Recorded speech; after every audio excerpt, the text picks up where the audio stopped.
Saudações do crente docente. Está no ar o CBcast, o podcast da sua lição bíblica.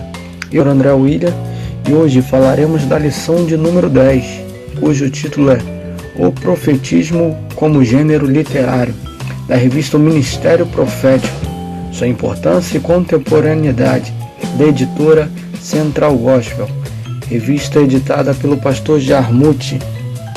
Novamente, quero expressar minha gratidão ao canal Crente Docente por se dedicar intensamente à propagação do ensino bíblico nas mais diversas mídias.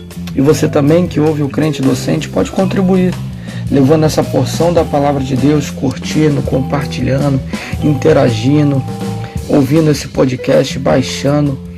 Isso também é uma forma de propagar cada vez mais a Palavra de Deus. Então vamos à lição. O profetismo como gênero literário. Nosso texto áureo está em Abacuque capítulo 2, versículo 2, que está escrito: Então o Senhor me respondeu e disse: Escreve a visão, torna-a bem legível sobre tábuas, para que possa ler o que correndo passa. Abacuque capítulo 2, versículo 2. O profetismo como gênero literário. Antes de qualquer coisa, é bom lembrar os irmãos, nossos ouvintes, você que está aqui ouvindo esse podcast pelo Crente Docente, que a Bíblia é um livro. Ou seja, nós temos que olhá-la também como uma obra literária, como uma produção de um escritor. Contudo, mesmo ela sendo um livro, ela é viva. Mas ainda assim, ela continua sendo um livro. O que isso significa é que nós não podemos negá-la como uma obra nos moldes de um livro comum. Ou seja, ela tem gênero literário, ela tem características literárias, ela tem escritores, e tudo isso é importante para nós concebermos melhor, entendermos melhor o que ela está falando, como ela está falando, mas ainda assim, sempre lembrar que pousa sobre ela a inspiração do Divino Espírito Santo. Como livro, ela tem características, e essas características vão nos ajudar a classificar, separar, enquadrar os livros em grupos literários para assim melhor estudá-los. Há duas divisões tradicionais que nós podemos olhar, isso falando de Bíblia, Antigo Testamento, que é a Bíblia hebraica.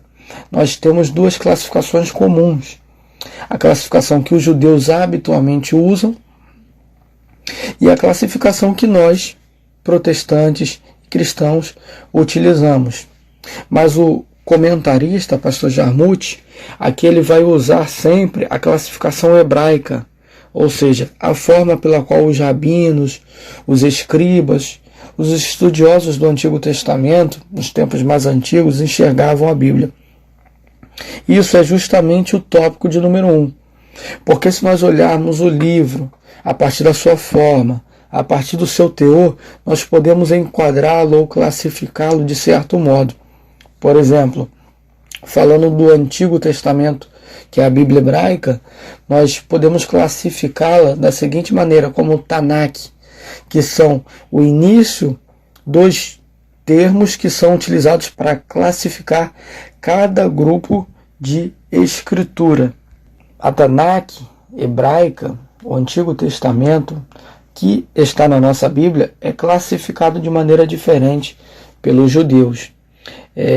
Há três partes, basicamente, que compõem a Bíblia hebraica, que é a Torá, que é a lei ou instrução, que são aquele conjunto de livros escritos por Moisés, os 5 primeiros da Bíblia, que nós chamamos de Pentateuco, onde estão ali as direções de Deus para o seu povo, as ordens de Deus para o seu povo, os deveres e obrigações que Deus deu por através do seu servo Moisés à nação de Israel. A segunda parte, que é a qual nós nos debruçamos hoje, são chamados Neviim, ou profetas. Há uma diferença de classificação nossa para com os judeus. Eles classificam os profetas em dois grandes grupos, anteriores e posteriores. Nós chamamos apenas de profetas maiores e profetas menores. E há o Ketuvim, que é uma terceira parte, que nada mais é do que o restante das Escrituras, não o restante no sentido de menosprezar, mas tudo que não é lei e tudo que não é profetas é considerado escritos. E ali é uma variedade de textos, de obras e formas literárias distintas, como drama, história, registros de eventos que ocorreram com o povo judeu ou nações circunvizinhas, mas esses são chamados de escritos. Mas nós vamos nos debruçar aqui exclusivamente sobre o profetismo como gênero literário. O que seria isso? São as obras basicamente que foram escritas por profetas ou pessoas que acompanharam profetas, ou ainda registros históricos que mostram as movimentações de Deus em favor do seu povo, no sentido de causar arrependimento ou de provocar salvação. Por que digo isso?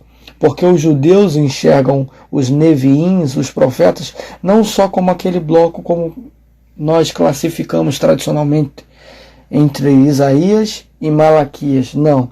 Eles também consideram os profetas chamados anteriores. Seriam esses Josué, Juízes, os livros de Samuel, os livros de Reis. Isso também é interessante perceber que a profecia na concepção hebreia não é exclusivamente predizer o futuro. É também as obras de redenção, de salvação, os movimentos que Deus fez, porque se nós olharmos Juízes, é uma contínua convocação ao arrependimento. Se nós olharmos Josué, são as obras de Deus no cumprimento das promessas aos patriarcas de que o povo entraria na terra prometida, e depois, ao fim, Josué diz tudo que o Senhor fez, desde a saída do Egito, ao entrar na terra, como feriu aqueles grandes reis e deu a terra por herança. E ao fim, ele exorta o povo dizendo, olha, se vocês querem servir os deuses que os pais de vocês serviram, ou quiserem servir os deuses que os amorreus e os povos dessa terra serviram, pelos quais o Senhor os arrancou deste lugar, sirvam. Porém, eu e minha casa serviremos ao Senhor. Isso para o hebreu antigo é considerado uma profecia. Por quê? Porque é a prova de que Deus cumpriu todas as suas palavras. E ainda assim, ele exorta o povo a um contínuo arrependimento, a uma postura de adoração exclusiva a Yahvé. Há apenas uma ressalva que deve ser feita na classificação de profetas, que nós chamamos de profetas. Eles chamariam de profetas posteriores. Eles não consideram Daniel como uma escritura profética. Por mais que nós saibamos que Daniel, é exclusivamente um livro profético. Tem sim um relato histórico, um relato que narra a chegada dos primeiros cativos, pelo menos os nobres, à Babilônia para servir no palácio de Nabucodonosor, os livramentos que Deus operou a Daniel e seus amigos, mas ainda assim, Daniel há um teor profético muito grande. Nós sabemos, cristãos, que Daniel falou de coisas que aconteceram, de coisas que estão acontecendo, de coisas que ainda estão para acontecer. Mas para eles, Daniel é classificado como Ketuvim, como o Ketuvim, escrito, Ketuim no singular. Um escrito, mas nós sabemos que é uma modalidade de escritura profética, que também é algo muito comum entre os judeus, esse tipo de literatura profética. Daniel também pode ser classificado como uma espécie de apocalipse do Antigo Testamento. E para nós, povo de Deus, Igreja de Cristo, Apocalipse é também uma profecia. Por isso também diz no final do livro do Apocalipse sobre o espírito da profecia que inspirou a falar com João. Ou seja, era um livro de revelação que falava de coisas que ainda haveriam de acontecer. Então, profecia. Mas há uma pergunta interessante que pode ser feita quando nós olhamos essa classificação, é por que a conservação desses livros, visto que alguns desses trechos ou desses livros completamente falam exclusivamente do trato de Deus com um povo e com uma geração bem especificamente. Vide o livro do profeta Jonas. A palavra de Deus diz que veio a palavra do Senhor a Jonas, filho de Amitai, dizendo: vai à grande cidade de Nínive. Ou seja, Deus está falando com um povo que depois vem a ser o grande império assírio, e o profeta Jonas profetizou para aquele povo e para aquela geração especificamente. Mas por que conservar isso, se isso não é especificamente para o mundo inteiro? Bem, basta entender o seguinte: se essas palavras foram conservadas, é porque elas tiveram um impacto tão grande, seja naquela geração ou nas gerações que viriam, que entendeu-se que valia a pena conservar aquilo como palavra de Deus. O que eu estou querendo dizer é o seguinte, que a conservação desses livros, desses escritos proféticos, se deu porque houve a compreensão de que aquilo de fato era a palavra de Deus. E que os profetas passariam, aquela geração passaria, mas a palavra de Deus havia de permanecer, quer seja como profecia, quer seja como instrução, quer seja como exemplo, para que nós pudéssemos conservar essas palavras no nosso entendimento. Como diz a Escritura, Paulo escrevendo aos Romanos, porque tudo que dantes foi escrito para o nosso proveito foi escrito, para que pela consolação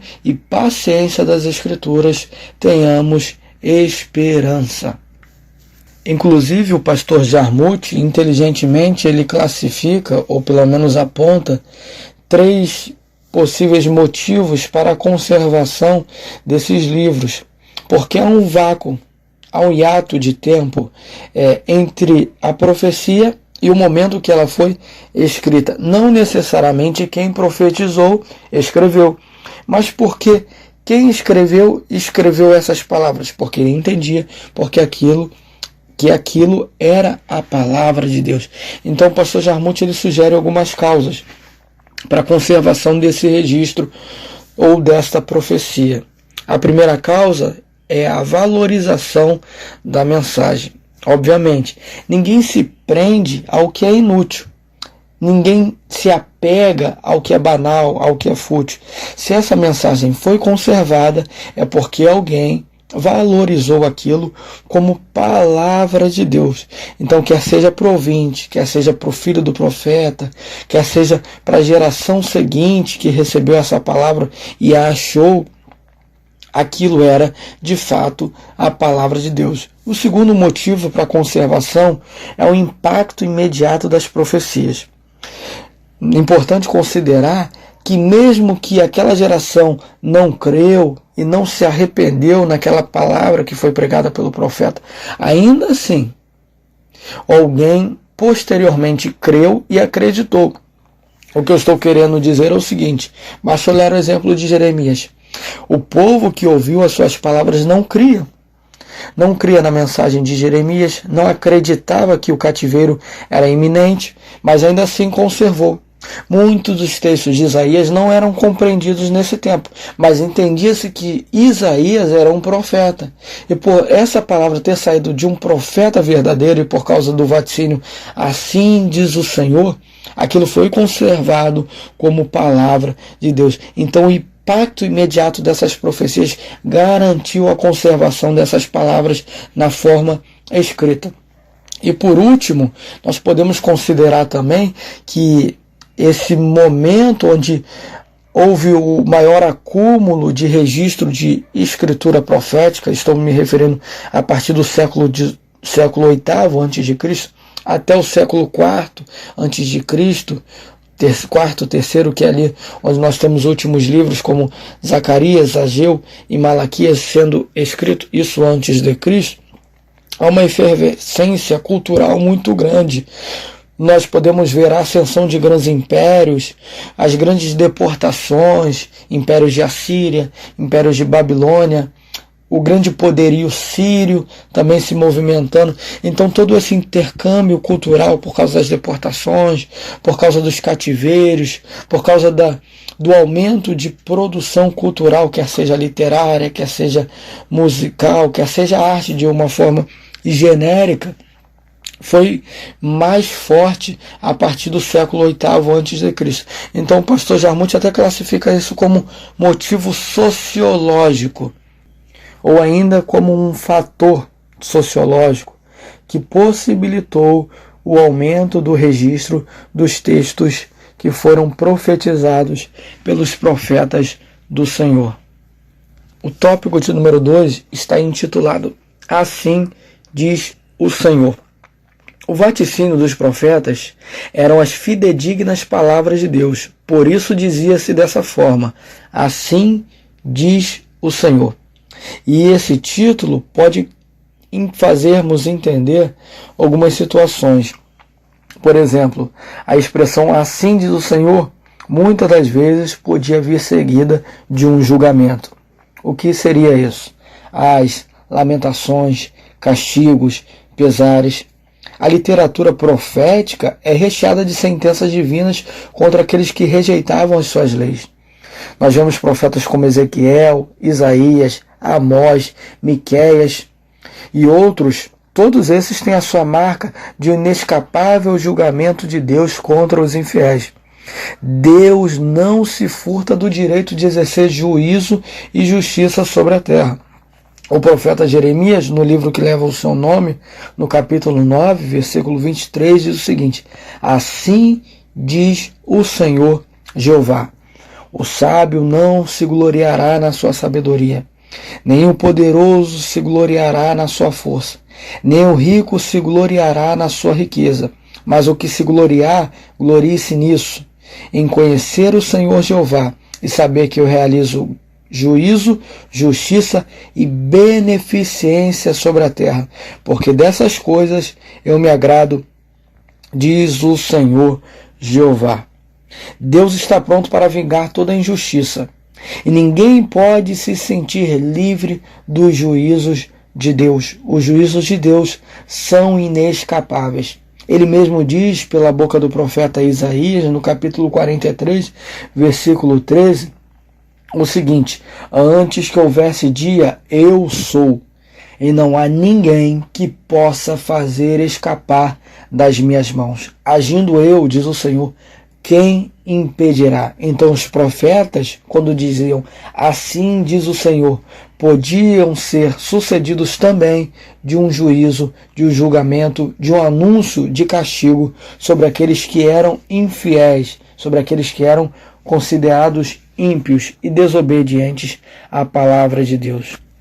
Mas nem só de pesares se fazia a profecia bíblica. O assim diz o Senhor também podia ser sucedido de amor e misericórdia. Deus, que é sempre gracioso, tardio em irar-se, e o culpado não tem por inocente, como diz o profeta Naum, capítulo 1, versículo 3, ele usava os seus profetas para anunciarem arrependimento e depois misericórdia. Nós vemos o caso do profeta Oséias, que nos seus dramas pessoais serviu como exemplo de que Deus ofertava arrependimento e salvação ao seu povo. Nós vemos a profecia do profeta Isaías, no capítulo 55, versículos 6 e 7, que é bem famosa, diz que Deus estava ainda disposto a ouvir o seu povo, a ouvir a declaração de arrependimento e ofertar assim a sua misericórdia. Ele diz: buscai ao Senhor enquanto se pode achar, ou seja, ainda é possível, invocai-o enquanto está perto. Deus ainda não se afastou totalmente. O ímpio abandone o seu caminho mau, e o ímpio seus pensamentos perversos, e volte para o Senhor. Ele se compadecerá. O nosso Deus é perdoador, ou outras versões dizem, rico em perdoar, perdoará abundantemente. Então há no assim diz o Senhor uma oferta de misericórdia. O profeta Jeremias, que é o profeta do cativeiro, é muito interessante ver isso, que antes do cativeiro, Jeremias ele profetiza castigo, ele profetiza sentença, ele profetiza o cativeiro, mas depois disso ele viu uma carta dizendo: olha, se vocês buscarem ao Senhor e buscarem de todo o vosso coração, o Senhor será achado de vós. E no capítulo 31, versículo 2, olha as palavras que Jeremias diz. Uma poesia muito bonita, falando de como Deus é amoroso e misericordioso, dizendo: de longe o Senhor lhe apareceu, falando sobre Israel, dizendo: com amor eterno eu a amei, por isso com bondade te atraí até a mim. Ou seja, o Deus que enviou o seu povo para o cativeiro também era o Deus que estava misericordiosamente aguardando o arrependimento deles, e o seu coração estava aberto, solícito para o seu povo. Mas o assim diz o Senhor também poderia ser recheado de salvação e encorajamento. Isso nós podemos chamar como aqueles atos de tirar a corda do pescoço, desatar o laço, quebrar os grilhões. São aqueles relatos proféticos que falam de grandes livramentos. Por exemplo, no caso de Isaías, capítulos 36 e 37, fala quando Senaqueribe sitiou a grande Judá e depois Jerusalém, porque destruiu grandes cidades de Judá. Mas o Senhor usou o profeta Isaías para dizer que aquele povo seria livre. E vocês conhecem a história que Deus envia o seu anjo para derrotar todo o exército assírio numa só noite. Ou seja, é um relato de salvação. E a profecia também ela é recheada de encorajamento. Isso é interessante. Quando nós olhamos para o profetismo bíblico, para esse gênero literário, é comum ver nas palavras dos profetas uma mensagem de encorajamento. Por exemplo, Jeremias capítulo 29, a carta que ele manda para os cativos da Babilônia, diz o seguinte: olha, plantem, semeiem, casem, façam que os seus filhos constituam casamento, procurem a paz da cidade, porque na sua paz vós tereis paz, porque o cativeiro durará 70 anos, mas eu vos trarei de volta. Ou seja, não desanimem, não desistam por causa do cativeiro. Sejam fiéis ao Senhor, porque o Senhor converterá isso. O Senhor mudará a vossa sorte e vos trará de volta para a terra. Então isso é interessante perceber, porque profecia não é só predizer o futuro ou anunciar o castigo. Profetizar a palavra de Deus é também trazer uma mensagem de encorajamento para que as pessoas insistam em fazer a vontade do Senhor e andar nos caminhos retos do Senhor. O tópico de número 3 vai falar sobre a relação da profecia com outros gêneros.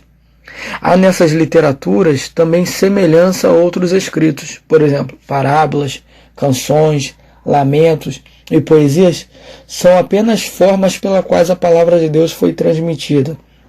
Significa dizer que nós temos que olhar todas essas características literárias como espécie de embalagens. Ou seja, elas servem para dar formas e contornos diferentes, mas tudo aquilo é um texto profético que fala de Deus para com o seu povo. Mas nós não podemos desprezar essas características, porque entender aquele texto como uma poesia, ou como um lamento, ou nas diferentes formas que o texto possui e se apresenta, nos ajuda a entender ou fazer uma hermenêutica melhor do texto, a partir do seu estilo literário. Significa dizer que os profetas eram altamente didáticos, ou seja, eles tinham um compromisso de esclarecer e não confundir. Por isso a riqueza de símbolos, parábolas e outras formas que serviriam como facilitador da compreensão da mensagem. Nós, porém, como leitores da Bíblia, temos de compreender as nuances de cada texto. Uma poesia como poesia, cheia de hipérboles, exageros linguísticos, uma parábola como uma comparação, como Jesus gostava de fazer, colocando uma situação em paralelo com a outra, a fim de dar compreensão a partir da outra. Um lamento, na sua forma desastrosa e chocante, não é estranho isso nos livros proféticos. Textos como Ezequiel é muito forte nisso, ele usa expressões pesadas, expressões que falam de sofrimento, de assassinato, até de estupro ou violência sexual, mas nós temos que entender que essa linguagem desastrosa e chocante que tem ali no texto é também justamente para causar impacto ao povo, dizendo que tudo aquilo que sucedia a eles era fruto de uma vida ímpia e desobediente diante da lei do Senhor. Então entender esse gênero e essas características nos ajuda a ver melhor o texto. Como conclusão, quero salientar que a Bíblia é sim uma literatura. E entendê-la dessa forma, como uma literatura, não anula a nossa crença na sua inspiração divina. Deus verdadeiramente falou por homens cheios do Espírito Santo, mas o fez em formas e estilos bem específicos. Mas isso não a descredencia como palavra de Deus. A Bíblia é um livro, nos mesmos moldes que os outros livros, mas não é um livro qualquer. É a poderosa palavra de Deus, como diz Tiago no capítulo 1, versículo 21. É a palavra que pode salvar a vossa alma. Que Deus abençoe a vocês. Fiquem na paz de Cristo.